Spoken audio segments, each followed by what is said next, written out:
안녕하세요. 형광펜 성경과 함께하는 성경 공부, 오늘은 로마서 3장입니다. 그런즉 유대인이 나음이 무엇이며 할례 유익이 무엇이냐. 저번 시간에 율법의 제도에 대해서 얘기를 했었는데, 무할례자가 율법의 제도를 지키면은 그 무할례자는 할례자와 같다라고 보고, 근데 할례자가 율법을 지키지 못하면은 무할례자와 똑같다라는, 할례라는 게 그 표면적인 것을 말하지 않고 오히려 이면적인 거에 대해서 많이 생각을 했거든요. 그래서 마음의 할례에 대한 얘기들을 계속 했었습니다. 그렇다면 몸의 할례를 받은 유대인들은 할례를 받기 때문에 유대인이 되는 겁니다. 아브라함도 사실은 갈대아 우르 출신 아닙니까? 이민자예요. 그래서 가나안 땅에 살고 있다고, 약속의 땅에 살고 있다고 유대인이 아니라 그들이 할례를 받았으면 유대인이고 할례를 받지 않으면 유대인이 아닙니다. 그래서 이 유대인의 나음이 무엇이냐, 할례의 유익이 무엇이냐, 율법에서 가장 기초가 되는 게 할례인데요. 그것의 나음이 무엇이냐, 유익이 무엇이냐, 범사에 많다. 첫째는 저희가 하나님의 말씀을 맡았습니다. 그렇습니다. 신명기에서도 오늘 내가 너희에게 선포하는 이 율법과 같이 그 규례와 법도가 공의로운 큰 나라가 어디 있느냐라면서 모세가 했던 얘기거든요. 이스라엘 백성들에게. 또 스데반 집사도 사도행전 7장에서 신의 산에서 말하던 그 천사와 우리 조상들과 함께 광야교회에 있었고, 이 교회라는 게 정말 에클레시아, 부르심을 입은 자들의 모임, 그걸 얘기하는 거거든요. 지금 현재 우리가 사용하는 교회의 그 단어와 동일한 겁니다. 또 생명의 돌을 받아서 우리에게 주던 자가 이 사람이라. 유다 사람들이 분명히 하나님의 말씀을 맡은 자들이고 분명히 나은 것이 있긴 합니다. 그렇다고 뭐 선택받은 민족 그래서 아예 뭐 그들만 구원받는 거, 그런 건 절대 아니거든요. 그거에 대해서는 3장, 4장에서 계속 이어서 볼 겁니다. 5장까지 이어지고요. 어쨌든 어떤 자들이 믿지 아니하였으면 어찌하리요. 그 믿지 아니함이 하나님을 미쁘심을 패하느냐. 미쁘다라는 게 믿음직하고 어여쁘다 뭐 그런 거라서 하나님이 참되다 이걸로 같이 볼 수 있습니다. 어떤 사람이 믿지 않는다고 하나님의 참됨이 패해지겠느냐. 그럴 수 없느니라. 사람이 잘못된 거지 하나님이 잘못된 게 아니잖아요. 그래서 사람은 다 거짓되되 오직 하나님은 참되시다 할지어다 기록된 바 주께서 주의 말씀에 의롭다함을 얻으시고 판단을 받으실 때 이기려 하심이라. 이건 시편 말씀을 인용을 한 건데 위에서 사람이 다 거짓되다라는 것도 시편 말씀 116편을 인용한 거기도 하거든요. 다윗의 시 중에서 하나인데요. 내가 경겁 중에 이르기를 모든 사람은 거짓말장이라고 하였도다. 그래서 사람들은 다 거짓되고 하나님은 참되시지 않습니까? 그것과 같다. 그러나 우리 불의가 하나님의 의를 드러내게 하면 무슨 말을 하리요? 그러니까 우리는 불의하니까 불의하지 않은 존재, 참되신 하나님이 더 드러나는 거 아니냐, 이런 말을 하는 사람들이 있었던 거예요. 이게 어디까지 발전을 하냐면은 내가 죄를 지면 질수록 선하신 하나님이 더 드러나니까 나는 마음껏 죄 줘도 된다. 그런 식으로까지 발전이 되는 겁니다. 그건 6장에서도 자세히 볼 거고요. 또 8절에서도 같은 내용이거든요. 그러면은 선을 이루기 위해서, 그러니까 하나님의 선이 드러나기 위해서, 하나님의 참됨이 드러나기 위해서 악을 오히려 우리가 행해야 되는 거 아니냐, 이런 이상한 말을 하는 사람들이 생겨났었고요. 어떤 이들이 이렇게 비방해서 우리가 이런 말을 한다. 그러니까 교회가, 로마 교회에서 가리키는 게 하나님이 다 우리를 구원하셨으니까 하나님의 참되심이 드러내려고 우리는 마음껏 죄도 줘도 된다. 그런 얘기를 하고 다녔다라는 얘기가 나왔던 거죠. 그런 사람들은 정죄받아야 된다. 지금 1장에서 2장에서 이제 정죄하지 말아라 그 얘기가 있었잖아요. 우리는 다 죄인이니까요. 그래서 우리가 모든 불의와 추악과 탐욕과 악의가 가득한 자고 여러 가지 죄들이 있었지 않습니까? 여기 가운데서는 그 남자가 남자 또 여자가 여자를 서로 음욕으로 서로 그 같이 하는 거, 그런 거라든지 아니면 우상 숭배까지도 모든 죄들에 대해서 너네가 판단하거나 비판하지 말아라, 정죄하지 말아라, 그렇게 얘기를 했었는데, 그렇다고 정죄하지 않는다고 그들의 죄가 없다는 건 아닙니다. 똑같은 죄이니까 정죄하지 말아라 였죠. 요한복음 8장에서도 제가 말씀드린 대로 가늠하다가 현장에서 잡혀온 여인 모두가 다 돌로 치라고 하는데 어떻게 하겠습니까? 그랬을 때 예수님께서 죄 없는 자가 먼저 돌로 치라면서 정죄를 다 받지 않게 하시지 않습니까? 근데 예수님 앞에 여자가 섰기 때문에 정죄를 할 수 있는 유일한 존재 앞에 쓴 거거든요. 예수님께서는 모든 정죄하는 자들을 물리쳐 주셨지만 그 여자에게 요구하는 게 나도 너를 정죄치 않겠으니 다시는 죄를 범치 말라 그러면서 죄에서 떠나는 것을 예수님이 마지막에 요구를 하십니다. 그렇기 때문에 여기서 뭐 우리가 마음껏 죄 져도 된다, 예수님이 우리 구원했으니까 마음껏 죄 져도 상관없다, 그거는 아니에요. 죄에 대해서 죽었고 우리는 하나님 앞에서 다시 살아나기 때문에, 이건 6장에서 자세히 나옵니다. 그렇기 때문에 우리는 은혜를 더하게 하려고 죄에 거할 수 없습니다. 하나님 앞에서 다시 살아났기 때문에 죄에서 다시 살아나면 안 됩니다. 내가 사람의 말하는 대로 말하노니 진로를 내리시는 하나님이 불의하냐?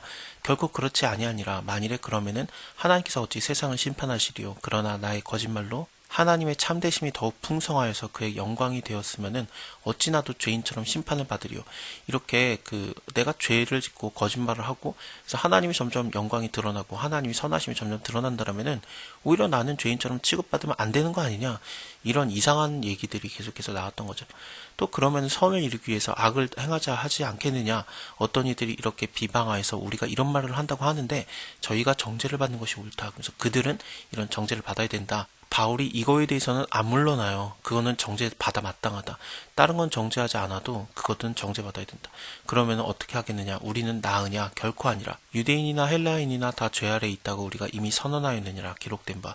3장 1절에서 시작할 때는 유대인의 나음이 무엇이냐, 할례인의 유익이 무엇이냐 그러면서 뭔가 있다. 그래, 우리가 하나님의 말씀을 맡았지. 그러면서 유익이 있다라고 분명히 말을 했는데 이제 그거는 맞긴 맞아요. 하지만 우리가 의롭게 됨에 대해서, 그러니까 죄에서 해방됨에 대해서 우리가 뭔가 나은 것이 있느냐? 절대 그렇지 않다라는 거죠.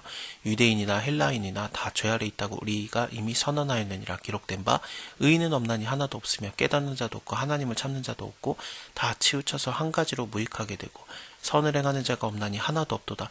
이거는 시편의 말씀이 인용된 거고요. 여기 10절에서 18절까지 나오는 내용들은 바울이 한마디로 쭉 얘기를 하고 있지만 굉장히 많은 구절들이, 구약의 구절들이 인용이 되고 있습니다. 그 기록된 바 구약에서 말하고 있는 것들, 많은 내용들이 무엇이냐? 우리는 다 죄인이다 라는 것을 강조하고 있는 거죠. 저희의 목구멍은 열린 무덤이다. 그 혀로는 속임을 베풀며 그 입술로는 독사의 독이 있고 그의 입에는 저주와 악독이 가득하고, 이것도 다 시편 말씀드립니다. 그 발은 피 흘리는데 빠른 자라, 파멸과 고생이 그 길에 있어서. 잠언이라든지 이사야서의 말씀이 인용됐고요. 평강의 길을 알지 못하고 저희의 눈앞에 하나님을 두려움이 없느니라, 이렇게 한과 같으니라. 그 유대인들이 계속해서 봤던 구약의 말씀들, 모세오경이라든지 선지자의 말씀들을 통해서 우리가 얻은 게 무엇이냐? 우리가 다 죄인 아니냐? 그 죄에서 우리가 자유로울 수 있느냐? 없지 않느냐? 헬라인이나 우리나 똑같은 다 죄 아래 있지 않느냐? 그것을 보여주고 있는 거죠.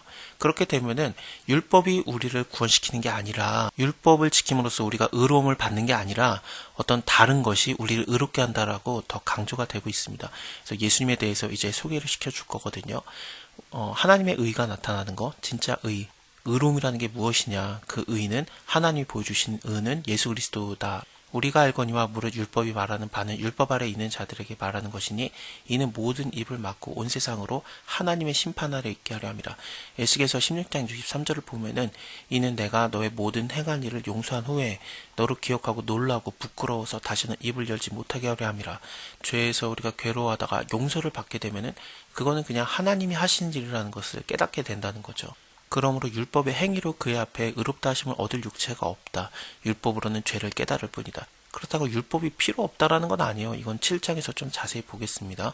이제는 율법 외에 하나님의 한 의가 나타났으니 율법과 선지자들에게 증거를 받은 것이라. 곧 예수 그리스도를 믿음으로 말미암아 모든 믿는 자에게 미치는 하나님의 의인이 차별이 없느니라. 그래서 이 의에 대해서, 의가 우리에게 임하는 것에 대해서는 차별이 없는 거예요. 하나님의 말씀을 유대인들이 먼저 맡았죠. 하지만 하나님의 의는 모든 자들에게 차별 없이 임합니다. 당연히 하나님의 의가 나타났다. 예수 그리스도죠. 모든 사람이 죄를 범하였음에 하나님의 영광이 이르지 못하더니 그리스도 예수 안에 있는 구속으로 말미암아 하나님의 은혜로 값없이 의롭다 하심을 얻은 자가 되었느니라. 이 예수를 하나님이 그의 피로 인해서 믿음으로 말미암는 화목제물로 세우셨다. 화목제물이라는 것은 하나님과 우리 사이를 화목하게 하는 제사예요. 말 그대로 평화의 제사입니다.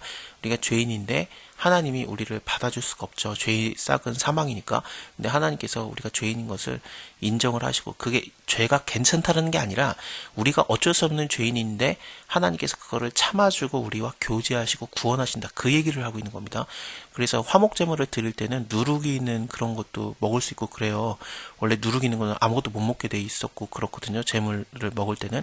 근데 화목제물은 조금 특이하고요. 또 다른 것들은 하나님께 완전히 태워드리거나 뭐 번제 같은 것도 그렇고, 혹은 거제라든지 그런 것들을 통해서 볼 때 거제 들어 올리는 제사, 뭐 요제 흔들어 드리는 제사로 하나님께 드렸다가 다시 받으면서 제사장의 목이 되거든요.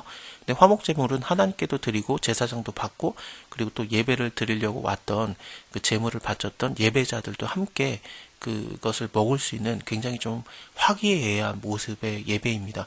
예수님이 이 화목제물이 되시는 거죠. 화목제물로 세우셨으니 이는 하나님께서 길이 참으시는 중에 전에 지은 죄를 간과하심으로 자기의 의로우심을 나타내려 하심이니 곧 이때에 자기의 의로우심을 나타내사 자기도 의로우시며 또한 예수 믿는 자를 의롭다 하려 하심이라. 그런즉 자랑할 때가 어디 있느냐? 있을 수가 없다.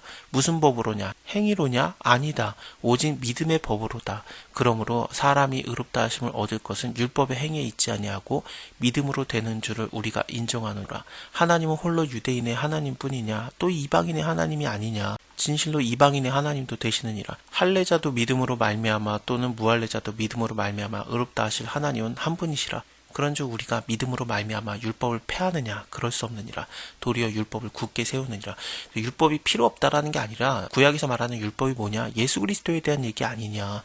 그래서 율법을 폐하지 않고 오히려 더 완성시켜가는, 굳게 세워가는 그런 모습이 그려집니다.